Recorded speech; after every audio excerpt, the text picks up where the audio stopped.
Welcome back, everyone. The 2024 tax reform bills currently before the National Assembly for consideration and passage into law have generated unprecedented public debate over its contents, context, and comprehension.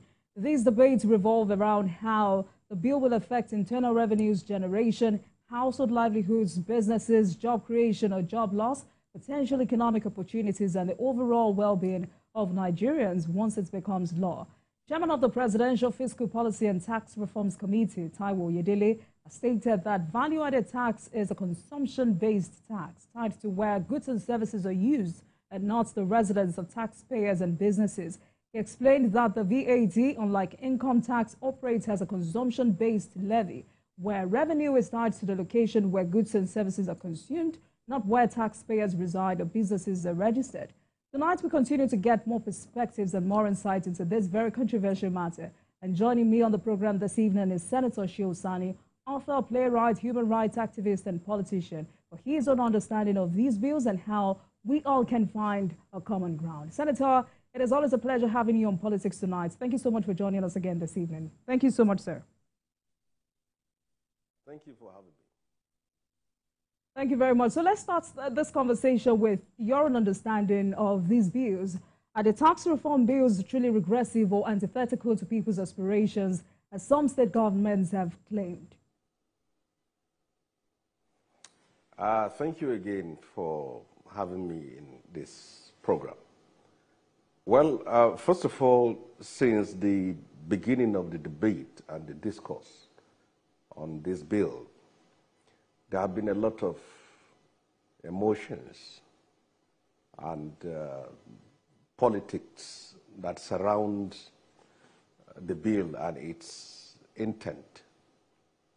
What I did was to get copies of the bill and to know what is in the content as far as clause by clause is concerned.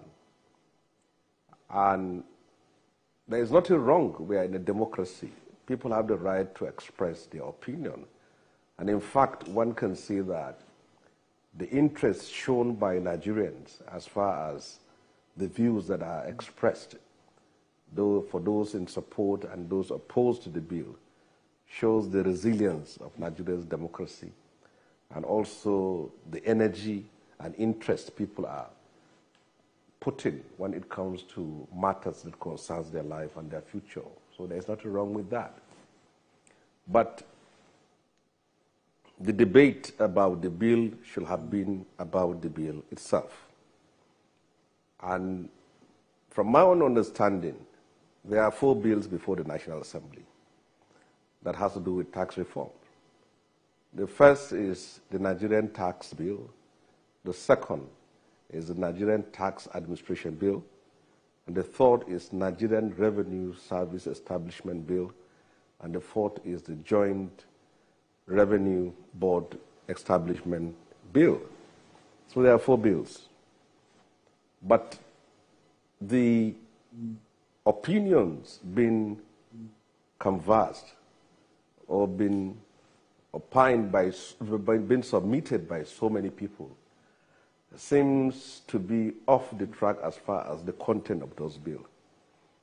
And when politics is involved, and when politics is sprinkled on such a document, hardly will people go through it and know what is there. But for anyone who cares to go through the bill, and I believe every patriotic Nigerian should be able to do that, this is a bill for the first time in the history of our country that is transiting our archaic economy to a different and progressive future. And there are a lot of takeaways in this bill. But 2 issues have been canvassed, or 2 issues have been put forward to denigrate or to simply destroy this bill. The first is that the federal government wants to increase taxes. And the second is that there are sections of the country that will be impoverished by this bill.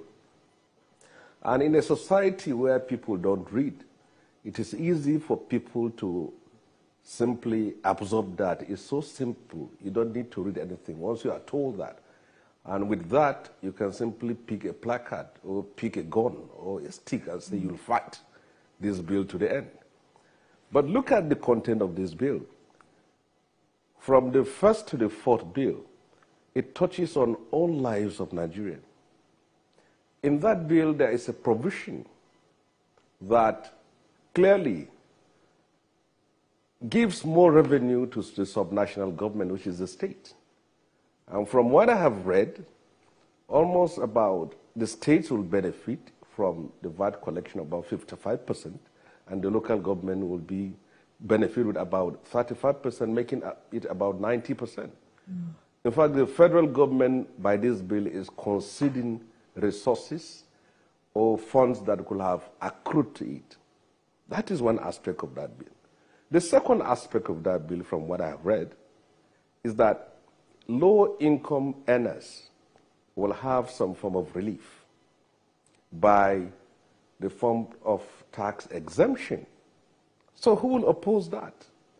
When you know the trouble, the problems, the challenges, those who are earning meager amount of money pass through when their own salaries and entitlements are being taxed heavily. We know that. That bill contains the element where small businesses are also insulated from taxes. And the bar was raised from 25 million to even 50 million, and even businesses that hovers around 250 million naira as their own value. Is there in that bill for anyone to read? Absolutely. That bill also has the content of simplifying and streamlining tax administration in this country. There is so much multiple taxes from local governments to states to federal government and all those things. And now you have the simplification of it for people to benefit. That bill also has the content of removing VAT on export, removing VAT on education, removing VAT on healthcare, removing VAT on things that are essential for the lives of our people. But people don't want to read that. The point is that the federal government is going to raise taxes and that a part of the country is going to be impoverished, and that has been sold to people, and people believe in it. Not just people. I have read it. Senators and governors are even afraid of coming out to say they are in support of that bill. Many prefer to avoid a debate that will defend and stand for that bill and discuss it and even explain it as it is. And many prefer to bury themselves in the sands. For example, I have seen a senator who never stood up on the floor of the Senate to oppose that bill, but he is on the media, local media in our own part of the country, speaking in local language for people to say no to it. Now, this is the politics around it. If you don't read the content of that bill, you will simply buy in to the submissions of those who simply want to make it in politics. And this is what's happening. And it's unfortunate, too. I do watch people who come on TV to make submissions on that bill. And after picking one aspect of it, you find out that they virtually didn't read the whole content of what that bill is. I'm not a tax administrator. I'm not even interested in it. But because of the debate in the country and the emotions that it has generated, and now I pick interest. I say, let me go through and see what all these things are about. And unfortunately, if we allow this bill to go down, then the whole reform program of trying to reset and reconfigure Nigeria's economy to a prosperous future will be affected. A bill is a bill, and people who are elected into office, members of House of Reps and senators, are mandated by a constitution to stand up, study the bill, and give their own views and thoughts as far as the content is concerned.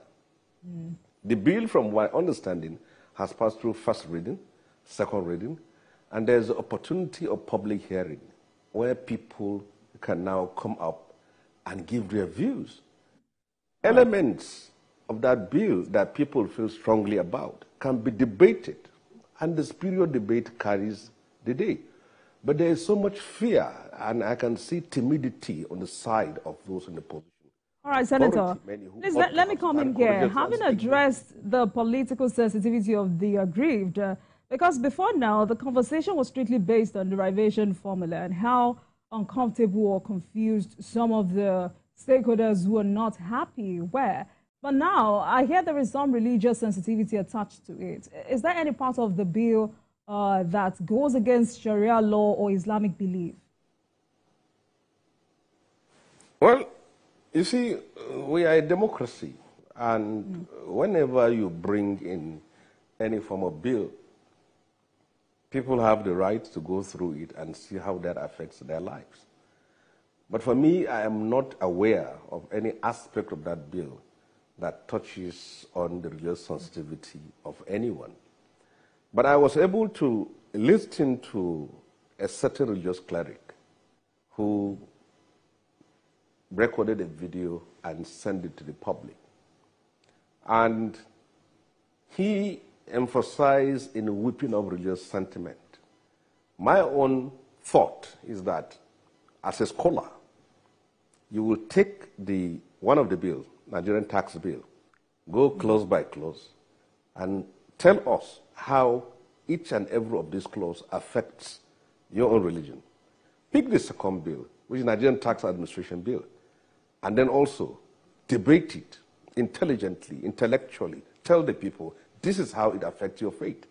Pick the third bill, which is the Nigerian tax revenue service bill. Let us know. And then the fourth bill on joint board, tell us how it is. But it is not. They simply pick one item and lace it and sprinkle it with a lot of sentiment, regional, sectional, religious, and then for people to buy. And by doing that, they were able to coward people who ought to have stand up and speak. And I have seen even some legislators who are changing their opinion when they seem to be intimidated by the mob. Don't accept it, don't embrace it, don't discuss it. And I don't know how people will be elected into office and they are afraid to speak. If you have fear of making your own opinion, you don't have the reason to be in that chamber, whether it's lower or upper chamber. You should be able to speak, you should be able to stand. We are in an atmosphere today, as far as this bill is concerned. If you want to be popular, oppose the bill. If you want to be visionary, you should support this bill, because the bill has content that will help energize and strengthen Nigeria's economy. We, as a nation, for the past 65 years of our political independence, have been a nation that is oil dependent. We depend on rents, we depend on royalties, we depend on taxes, and our tax laws are archaic. Why not sit down this time around, refashion our tax laws, and see how more revenue will be accrued to the states, so that our liquidity crisis, our economic crisis, the future of our country can be done. Now look at it very well. Saudi Arabia and United Arab Emirates are oil-rich nations, but they are looking ahead. Saudi Arabia is building a neon city. United Arab Emirates is thinking of a world after oil, and they are resetting their economy, reshaping it, so that the future will not catch them unprepared. But I thought this is what we should be doing at this very time. The oil we have, which we are depending on, mostly from Niger Delta, is not an inexhaustible natural resource. There will be a time to which you will not even have one drop. So why not use this time around and do the needful? But it appears there are lots of politics. But we're in a democratic era. People have the right. If I don't support this bill, I'll come on openly and support it. If I support it, I'll say, but my own is for those who refuse to take a position at a time when such a sensitive bill is before them, even people who are elected into office. So I have not seen, and I don't know, and I need to be convinced that there are elements of this bill that are affecting our own religion or whatever. I have seen debates and discussions on alcohol tax or whatever. From my own knowledge, I did sciences, and I know that as far as these alcohol manufacturing companies are concerned, they manufacture their products from grains. And from which part of the country do these grains come from? So if we have to look towards our future, we have to keep aside all these things here. But in order not to destroy this bill, in order not to completely extinguish the value of this bill as far as our future is concerned, the sensitive areas shall be debated. And I hope those who are elected into office, especially from the north, will be available on that very day to stand up and tell the world where they stand, and then pick up the points and then debate it and see how it is. So I believe this is... All right, Senator, but do you also believe that the success of this consolidation depends on ensuring that key provisions from the repealed acts are not lost or diluted? Would you advocate for an effective management of the transition process and robust public awareness campaigns to prevent administrative confusion?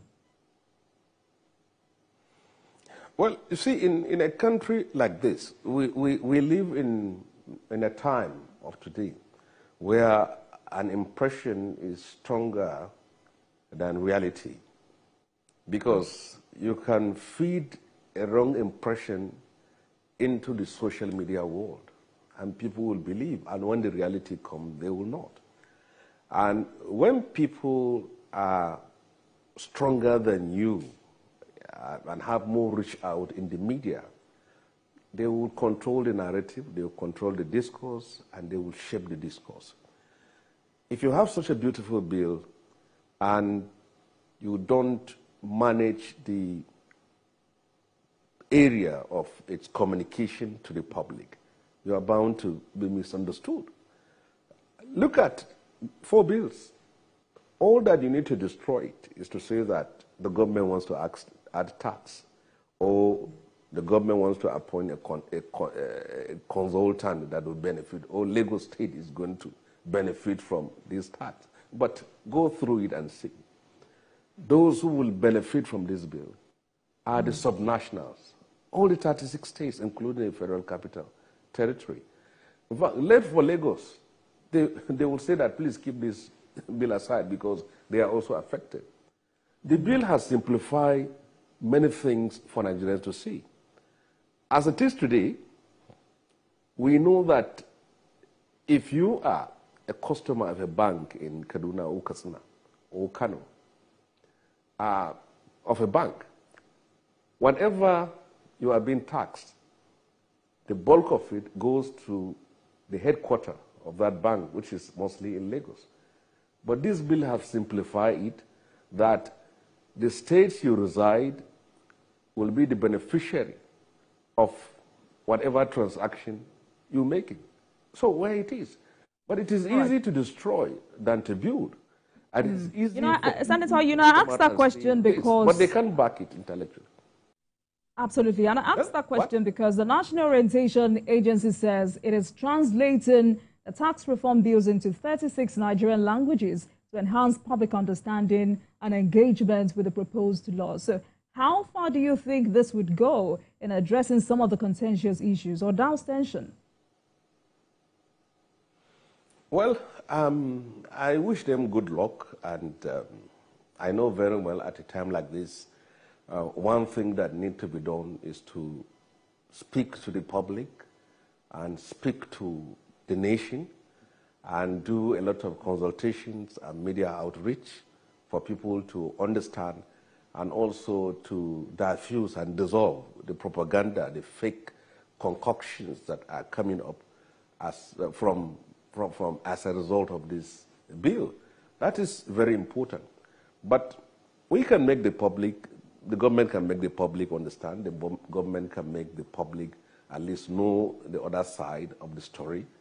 But there are made-up minds who want to use this bill for their own political reasons. And those ones, you cannot convince them. Like it has been said, it's easier to wake up a man who is sleeping than a man who pretends to be sleeping.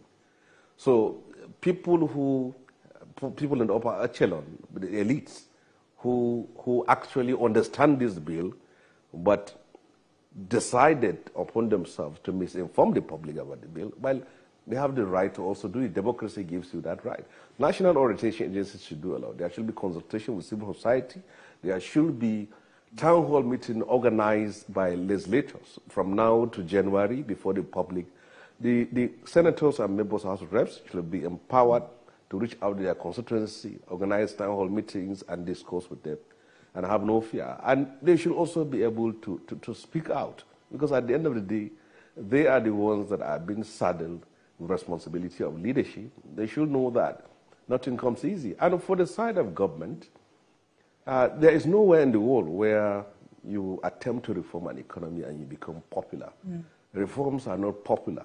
It's the fruits of the reform that will retrieve your popularity and make you more acceptable. There have been reforms in Brazil, in Argentina, in Indonesia, in Singapore, in Malaysia, and as the reforms took, all right, Senator, the government we need to take a break at this moment. So before we went on that break, you have said this recent uproar about the tax reform bills is a testament to the resilience of Nigeria's democracy. And interestingly also, Professor Taiwo Yedele, who is the chairman, Presidential Tax Reform Committee, says 90% of Nigerians support the tax reform bills. And evidently, a total support for the bill has been coming from different quarters. But related to my next question is a statement from the highly respected Bishop Kuka, hoping that the reform will end elite financial recklessness. Do you think this pushback is as a result of how governors would be challenged to put on their thinking cap by investing in manpower, critical social and physical infrastructure in their various states?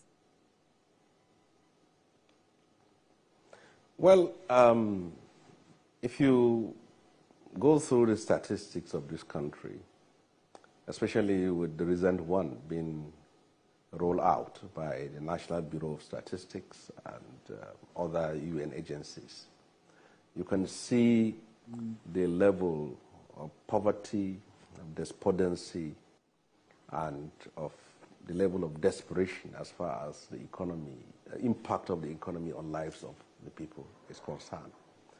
And the economic reforms, particularly as it affects this tax bill, was on paper intended to address these problems, how Nigeria's economy can be revamped and how we can have a solid footing so that our people can have better lives. The submission by Father Kuka is in tandem with the thinking of so many people that any reform for which a certain section of the population who are benefiting from what is on the ground, there will certainly come resistance. And this resistance is not simply for patriotic reason, but for personal reason. Some people felt that what is about to be unfolded are things which will deny them some of the privileges they have been enjoying for so many years. The governors are the subnationals. Whatever policy of government that is unfolded, if you don't carry them along, it will be difficult for it to succeed. And for them to know that as God has given them this opportunity of leadership, they cannot realize any goals, any policy, or any programs in office if they don't have the resources to do that. Like the removal of subsidy now has, to a large extent, impoverished the life of so many people. But it has also gave resources to the coffers of the states. So it is for them to use such huge resources to better the lives of people, to also ensure that infrastructures are delivered to all parts of their state. Now, this reform bill also is another step to give more resources to them. And they should be seen to be in the front line of explaining to the public, of defending it, of organizing to speak to the public about all these things here. But there seems to be shying away from it out of the fear of the fact that the people's mind have been spoiled about this bill, and as such, they have the fear of being mobbed by the public or losing election. But any leader who has a vision for his country and who is determined to change the course of history should do things that is right for the people and right for the future of that country, and not just appease the interest of today or appease some entrenched interests who are parasitic to the system and who have also been benefiting, always been benefiting from the system as it is today. So the governors should be able to speak. And if they don't, and if this thing is reversed, they will be the ones to complain. Money will not come from heaven. It will come from what we do here. And what we refuse to do will be the result of governance at all levels. And I ask because some states governors have recently said some states may not survive if the tax bills are passed. And Nigerians are saying the struggling or underperforming states should consider merging their resources and working collaboratively to identify strategies for long-term sustainability and growth. But Senator, are you confident that this committee that has just been set up can resolve these contentious issues? You see, I have said it on several occasions. I sometimes wonder when people say we cannot survive when this is done, I can't survive when that is done. You see, in life, sometimes when you are pushed to independence, then that is at the time you're going to discover the hidden potentials, the hidden wealth, and the hidden greatness that has been laying docile in you. The northern part of the country is one of the most blessed parts of Nigeria. It has arguably the territorial percentage of almost 65%. Out of the nation's 235 rivers, I think it has about 2/3 of it. There is no mineral resources in all parts of the world that you cannot find in northern part of Nigeria. Some countries depend on sugarcane. You can grow sugarcane in northern Nigeria. Some countries depend on corn. You can grow corn in northern part of Nigeria. Some countries depend on resources from Nasarawa State. You can get Kaduna, Niger, and everywhere. But we all have it in bulk. The population is there. The arable land is there. The livestock is there. You see, we have everything. But if God gives you gold and then you pick a plate looking for food, then the problem is not from God, it's from you. How can a region be so blessed with all these things here? And when an issue comes in, it will be the first to say, I will not leave. I cannot survive. I cannot take this because of that. The first to complain. My own point is that sometimes, whether for positive or negative reasons, if you are told to go your own way, you shall have no fear of independence, have no fear of autonomy. It is when you are starved, it's when you are pushed sometimes that you discover how much you can achieve and how great you can be. Let us go back. The governors should look inwards. Stop building bridges where there is no water. Use the resources to resuscitate the industries in your state. Use the resources to exploit the mineral that is lying dormant in your state. Use the resources to build on agriculture. Use the resources to empower your people. That is what you do. You invest ahead. Saudi Arabia now is even investing in sports. Most of the players that are known to be in Europe, stars, they have been attracted. So it's thinking ahead. The north, the southeastern part of Nigeria, the south, and whatever, she will think ahead. It's not just north that is landlocked. The southeast is also landlocked. We should be thinking of how we can stand our own, how we can. Sometimes your dignity, your integrity, your honor, your respect is dependent on your capacity and ability to stand on yourself and tell the world. Each time a person tells you go, you should go. You find greatness there, and that is how it's supposed to. But to say, I cannot live if I am not given this, I cannot survive if I'm not given this, then you show how dependent, how parasitic, how subservient, and how your life is dependent on other persons. And I don't believe in that. All right, Senator.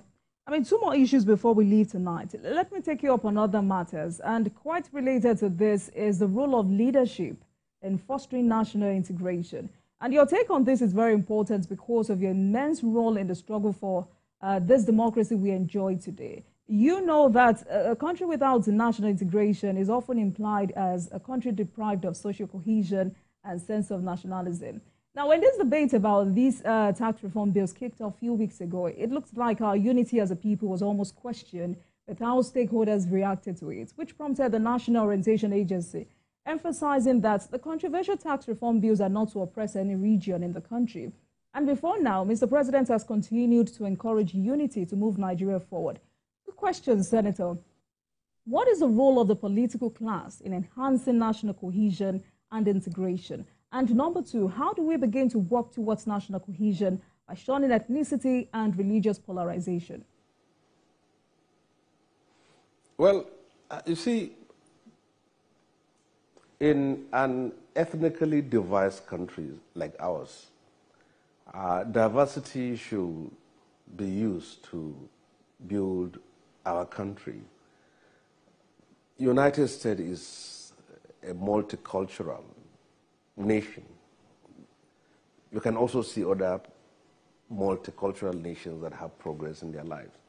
So we can use our diversity to build our country, to strengthen our country, and to match ourselves to posterity and prosperity. We can also use diversity to destroy ourselves.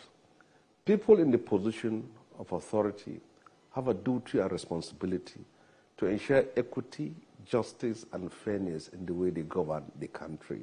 That will unite the country, that will ensure that everyone have a sense of belonging in the country.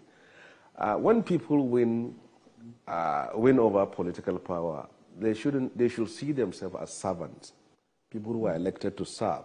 They should not see themselves as conquerors or tribal lords who have won over a battle, and as such, it is members of their ethnic group that should be appointed into office and dominate. And it is what is happening now. Under Buhari regime, Northerners were all appointed left, right, and center. And under President Tinubu, the same issues are being raised. But the point is that if you are going to hospital, you want the best doctor. You don't insist that it must come from, someone must come from my own ethnic group. If you are traveling in a plane, you want the best pilot. You are not insisting that the pilot must be someone from your own ethnic group. So we are a nation that comes from a turbulent and stormy history, and we are still a developing nation. And whatever policy and programs of government we carry along, we execute.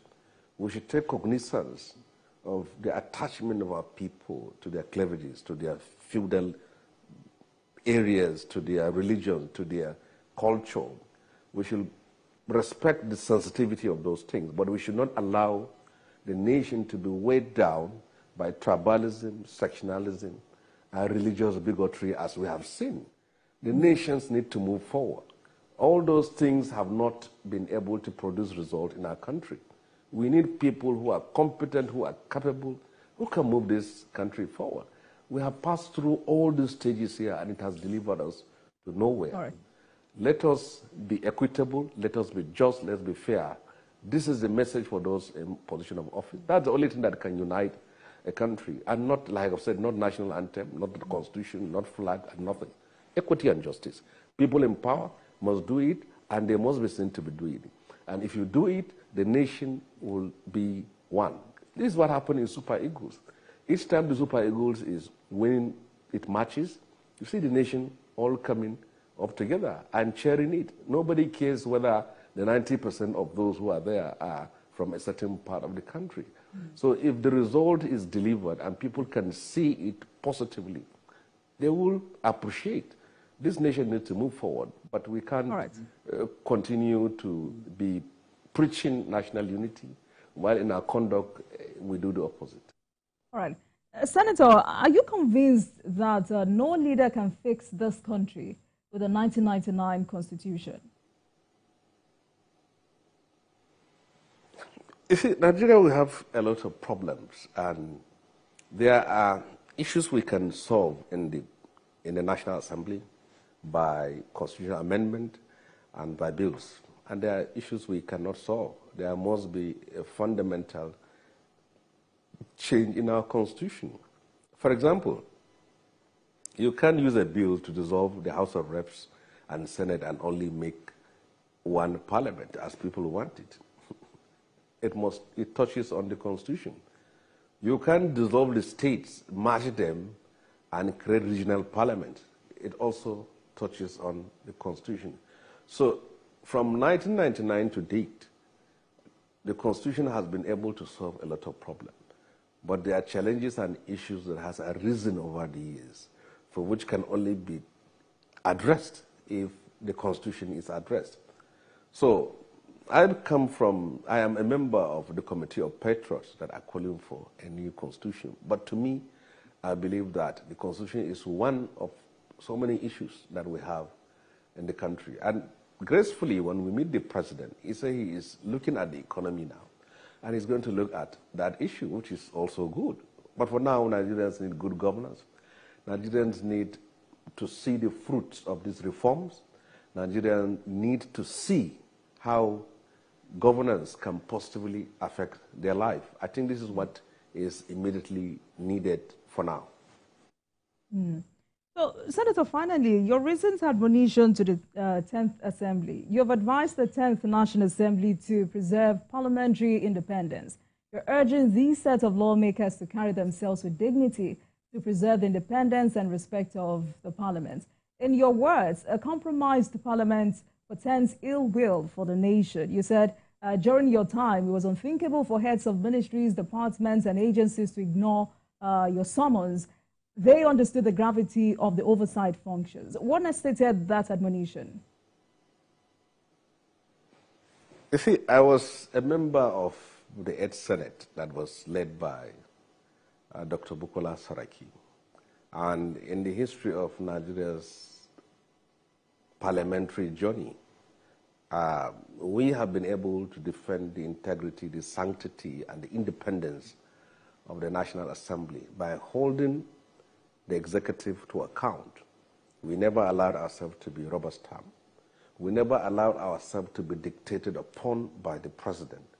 We never allowed ourselves to be played by the executive. You see, those who invented democracy created the National Assembly, created the executive arm, and also the judiciary. And the National Assembly is the only institution that can prevent the president from becoming a dictator. If you have a compliant National Assembly, if you have a submissive National Assembly, if you have a kowtowing National Assembly, you will simply have a dictatorship because the president, the executive will get away with everything he wants. People who are elected into National Assemblies and members of House of Reps and senators are not there to be the boys and girls or women of the executive. They are there to perform oversight function, make laws for the good of the country, and defend democracy. And that is why I said, those who go to the National Assembly and turn it into a rubber stamp are not doing good for the country. Senator, is it not too early to think... confrontation between us. Senator, is it not too early to think that the 10th National Assembly is rubber stamped? I guess that's what you mean when you say the current assembly... I didn't say the 10th National Assembly was a rubber stamp, but the 9th was a rubber stamp, what I said, yes. You can get me right on this. The 9th was rubber stamp, but the 10th is not... We have need to see whether they are rubber stamp. But whether they are moving towards that stamp or not, we are still watching. And if they are moving the stamp, we will say that they are. But it is too early to do that. But the bills they have been working on and they've been passing are progressive, and I commend them for that. But in our own time, there was so much confrontation. We are able to hold the executive to account, but the problems we face is that because of our frosty relationship with the executive, many bills were not signed. And it happened under the 9th Assembly with their rubber stamp ideology. But the ones here are trying to balance between the independence and also being able to work with the presidency, which is good to balance, and there's nothing wrong with that. All right, then, because, you know, when the 10th Senate was inaugurated, one of the key items on the agenda was smooth legislative-executive relationship to foster development. My question would be, how well can this be pursued without becoming rank-a-day sycophants for the executive, just as you have put it? Well, you see, if you go through the rules, the rule book in the National Assembly, if you're going to do your work as it's supposed to be, you will be able to protect, preserve the independence of the parliament.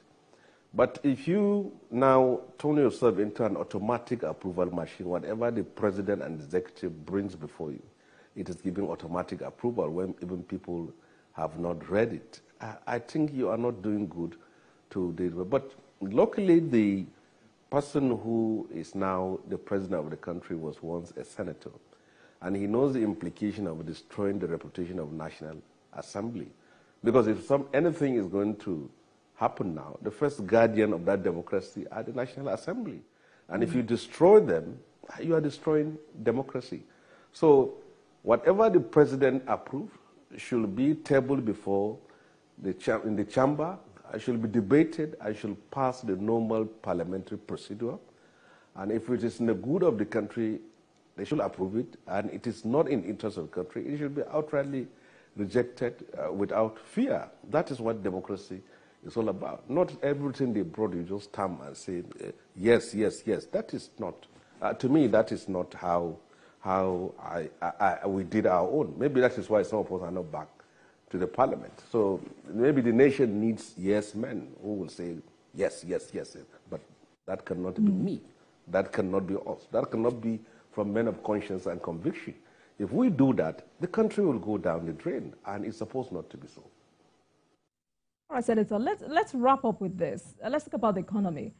Because in addressing issues around economic reforms and challenges we're currently facing as a nation, the president admitted that some of the reforms may have brought about economic hardship, but they are intended to create a stronger and better foundation for future growth. How will you advise the president to carry on in his efforts to make Nigeria better? You see, I've said it earlier, there's nowhere in the world where a president will unfold a reform program and he will be called a sweetheart or a honey or an angel. He will face resistance, he will face attacks, he will face a lot of challenges to the point of even undermining his own political base and power. But once he remains focused and he has a goal and a target to achieve, he should simply move on. At the time when the fruit of these reforms are now self-evident, Nigerians will say that all the sacrifices they made is worthwhile. The president should go ahead with the reforms which he has started. In fact, if you come to power, you have two options. The first is to go along with how you inherited it in order for you to keep your popularity and to win the next election. The second is to take the hard road of breaking new grounds, reaching out to new territory, and entrenching the country in a sound economic foundation for this and the future generation, and that comes with a price. So I think the president should do that, but should also be mindful that we are a third world country, and as a developing nation, we have our own challenges. Whatever reforms, programs you have unfolded on the ground should take cognizance of the poor and the vulnerable in society and how their issues can be addressed, because the economy can only be beneficial to people when they survive. If everyone dies before the reform is over, then there will be no nation and there will be nobody to benefit from it. So he should be able to balance, but he should not deter. He should remain unwavered in achieving the ultimate goal of getting this country in the right direction. All right. It's a good way to end this conversation tonight. Thank you so much for joining us this evening, Senator Shehu Sani, author, playwright, human rights activist, and politician. Thank you so much for your time, sir. And thank you for your contribution to national issues.